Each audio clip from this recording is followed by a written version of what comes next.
इसलिए बहुत से रिटेल ट्रेडर इसे एक रेंज ब्रेकआउट कैंडल मानकर यहां ब्रेकआउट पर लॉन्ग ट्रेड में एंट्री करते हैं।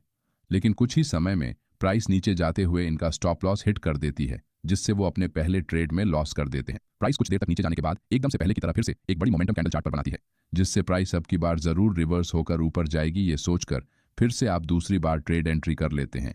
लेकिन इस बार भी मार्केट नीचे जाकर आपका स्टॉप लॉस खा जाता है, जिससे आप फ्रस्ट्रेट हो जाते हैं। अब क्योंकि आप यहां ऑलरेडी 2 बार अपना स्टॉप लॉस हिट करवा चुके हैं, इसलिए आप इस रेंज का जब तक ब्रेकआउट नहीं होता तब तक ट्रेड एंट्री न करने का मन बनाकर ब्रेकआउट का वेट करते हैं।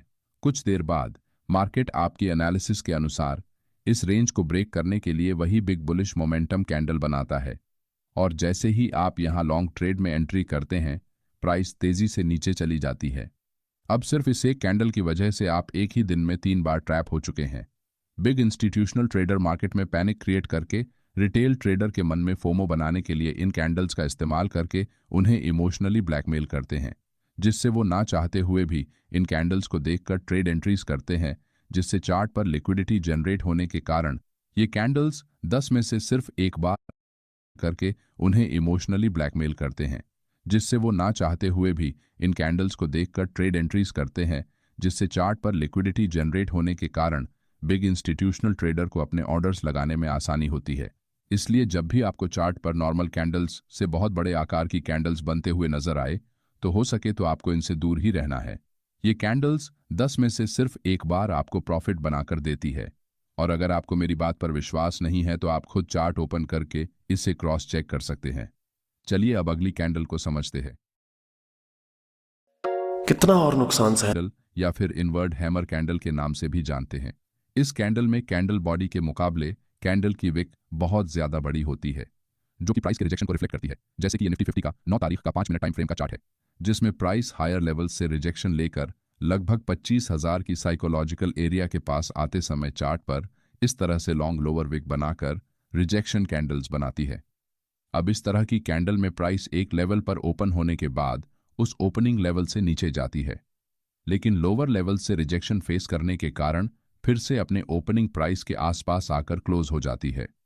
इसका मतलब यहां सेलर्स ने सबसे पहले प्राइस को नीचे पुश किया, मगर लोअर लेवल्स पर क्लोज करने में वो फेल हो गए। यानी कि यहां बायर्स मार्केट में एंट्री कर चुके हैं और वो प्राइस को ऊपर ले जाने में इंटरेस्टेड है।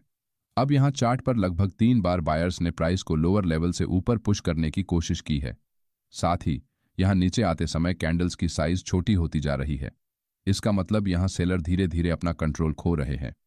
अब अगर प्राइस अपने लास्ट रेड कैंडल के ऊपर क्लोज होती है तो हम यहां रिवर्सल ट्रेड प्लान कर सकते हैं। कुछ ही देर बाद प्राइस इस रेड कैंडल के ऊपर क्लोज होती है, जिससे हम यहां एंट्री बना सकते हैं। अब क्योंकि यहां बायर्स ने सेलर्स को आउट परफॉर्म कर दिया है, इसलिए प्राइस तेजी से ऊपर निकल जाती है। बेरिश रिवर्सल में इसका एकदम उल्टा होता है, जिसमें हायर लेवल से रिजेक्शन लेकर प्राइस नीचे आती है। जब मार्केट किसी की लेवल के पास आकर इस तरह से सपोर्ट एरिया में लोअर साइड में और रेजिस्टेंस एरिया में हायर साइड में लॉन्ग विक कैंडल्स चार्ट पर बनाता है, तो इसका मतलब यहां रिवर्सल आने के चांसेस सबसे ज्यादा है। लेकिन जब तक प्राइस अपने रेंज को ब्रेक नहीं करती, तब तक आपको रिवर्सल ट्रेड में एंट्री नहीं करनी है। और साथ ही एंट्री करने के बाद जब तक कोई कैंडल इन रिजेक्शन एरिया के बाहर क्लोज नहीं होती, तब तक आपको अपने ट्रेड में बने रहना है, क्योंकि ये एरिया आपके लिए एक सपोर्ट की तरह काम करके आपके स्टॉप लॉस को प्रोटेक्ट करता है। इसलिए आपको अपने स्टॉप लॉस को स्ट्रिक्टली होल्ड करके रखना है। चलिए अब हमारे तीसरे कैंडल स्टिक पैटर्न को समझते हैं। इस तरह की कैंडल्स को इंडिसीजन कैंडल्स कहा जाता है। ये कैंडल मार्केट में चार्ट पर तब